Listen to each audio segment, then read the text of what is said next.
Naghigpit ang mga traffic enforcers sa Tarlac City laban sa mga kolorum na tricycle na patuloy pa ring bumabiyahe sa lungsod. Bukod sa mga kolorum, hinuli rin ang iba pang tricycle driver na lumalabag sa iba't ibang batas trapiko. Si Aida Tabamo sa report. Maya pagat panapon kaya kayungan.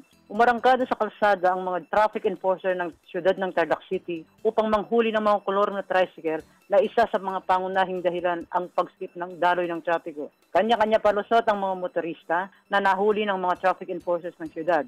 Maliban sa mga kolor na tricycle, hinuli rin ang mga walang body number, mga nagmamaneho na walang lisensya, at mga samut-saring paglabag sa batas trapiko.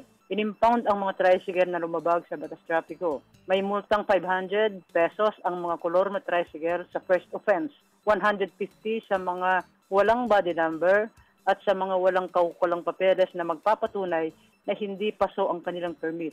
Ayon kay Aniceto Ato Chua, City Administrator, puspusan ang ginagawa nitong paghuhuli sa mga motorista na lumalabag sa batas trapiko, partikular na sa mga kolorum na tricycle.